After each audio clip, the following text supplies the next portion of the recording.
The Avs have been forced into an impossible decision as one specific player that they received in a blockbuster trade midway through last season is now on the fence of whether or not he will be sticking around with the Colorado Avalanche. And considering the fact that his skill set and his play style fits in impeccably with the Colorado Avalanche, Chris MacFarland and the front office has to make a decision, and they need to make a decision fast as far as whether or not Martin Necas will be sticking around in Colorado and continuing to help the Avs produce at extremely high levels. And we're going to break down everything surrounding this continued story with Marty Necas and trying to get him to re-sign in Colorado, at what price we may get him, as far as what Chris MacFarland can do to re-sign him, and just all of the implications and the storyline around Martin Necas. Welcome into Avs Digest, everybody. So happy to be here today, breaking down all things Colorado Avalanche news, updates, rumors, everything that you possibly need to know about the Avs. We're covering it. We're talking about it here at Avs Digest. Real quick before we dive into today's video, please subscribe to the channel if you haven't yet. 79% of our daily viewers are not subscribed to the channel compared to 21% of you guys who are subscribed. We're on our way to 1,000 subscribers, so please join the Avs Digest family. Continue to support the channel. We appreciate each and every one of you guys tuning in and subscribing. And if you aren't subscribed, please take that 5 seconds, exit out of the video, hit that subscribe button, join the fastest growing channel for Colorado Avalanche news. Without further ado, let's dive into the story around Martin Necas, a first-line forward for the Colorado Avalanche, who was acquired in the blockbuster trade with the Carolina Hurricanes this last January, in which we sent Mikko Rantanen, overall draft pick a few years back and Stanley Cup champion, one of the most legendary Colorado Avalanche players over the last 10 years, to the Hurricanes in exchange for Martin Necas, Jack Drury, and a handful of draft picks. And now the Avs are in a peculiar scenario where Martin Necas was the gold star of the haul from Carolina. He was the number one appeal in that trade package that made it worth sending a franchise point per game top 10 player like Mikko Rantanen to another team in a trade. And now the Avs have been forced into a unique scenario where Martin Necas' contract is going to be up soon. And considering the fact that he may or may not want to stick around in Colorado, the Avs have been forced into a pretty impossible decision as to whether or not they can get him at a good price and get him to stick around and essentially make this massive Mikko Rantanen trade worth it in the long run. So as they did with Rantanen this past season, they have to face the issue of whether or not they can re-sign Necas, or they essentially would have to do the exact same thing that they did with Rantanen and trade him before he can walk as a UFA at the end of this next coming NHL season. I personally think that the biggest and the best move that they can make is getting him on a new contract and something that's long-term. He's coming off of a 2-year contract. It's a pretty high-paid 2-year contract, and we'll break down the details around that contract and how that's going to have implications into what he's going to want to get money-wise in the future. But we need to try to get him on the longest possible contract that we can, because of the fact that he was a part of that Rantanen trade, and that was such a big trade. It had such a massive feel to, just the future and what the roster was going to look like for the Avs. Getting him to stick around for as long as possible is going to be clutch. And it's because he fits the system. He meshes so well with the top six. His play style, his speed skating, his just overall offensive ability. It's exactly what the Avs are preaching from a coaching standpoint, from a playing standpoint. Necas belongs on this roster. He fits in so well with the coaching and the play style. He meets that price tag because of how he fits in with Bednar system. They play a very high tempo, high speed skating style. And it's, predicated on cycling in the offensive zone, as well as really strong forechecking and just quick transitions overall.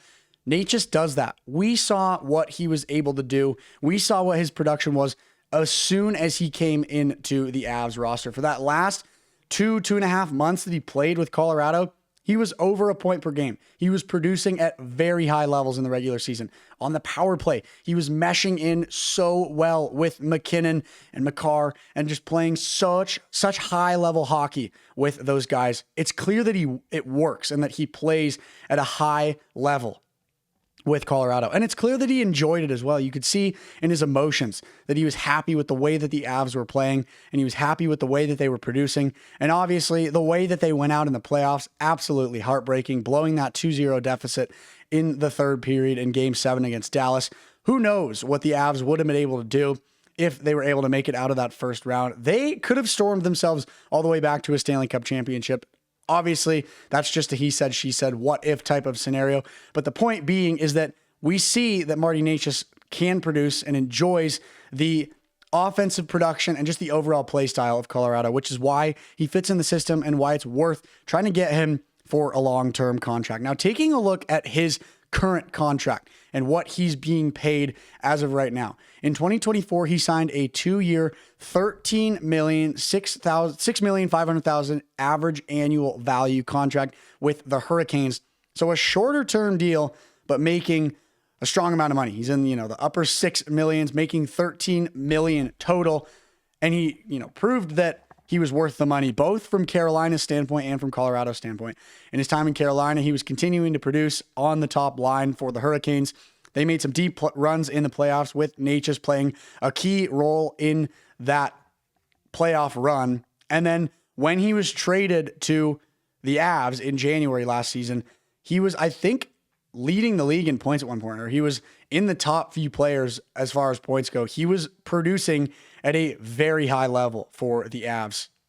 And with that said, I'm sure that him and his agent are expecting that he's going to be able to get a longer deal with a lot more money attached to it. He was only on a 2-year contract, much more shorter, getting a lot of money, but almost kind of a, continue to prove that you are the guy in this type of scenario, that you are that top line player who can produce a ridiculous amount on offense. And, for the most part, he did that both in Carolina and in Colorado. And it actually shows a lot that he was able to produce so much in Carolina and then get traded to a brand new team with a brand new play style and a brand new roster, a brand new coaching style from Jared Bednar versus what Rod Brindamore is doing with the Hurricanes, and continue to produce and continue to play such high-level hockey along our franchise players with the Avs.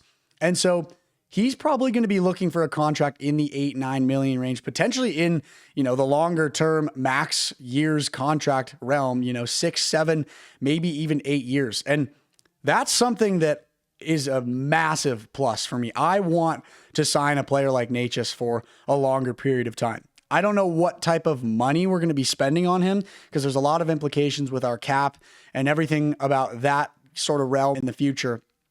And so it's very, notable to think about what the money range is going to potentially be. Looking at our 2025-26 current cap space, we've obviously made some signings. We've re-signed some players. We've extended some guys over the offseason. Right now we have about $3,300,000 in projected cap space. That's obviously not going to cut it for what Necas is looking for. But you obviously have to remember, he has one more year on his contract, and after this season, the cap is going to increase a little bit.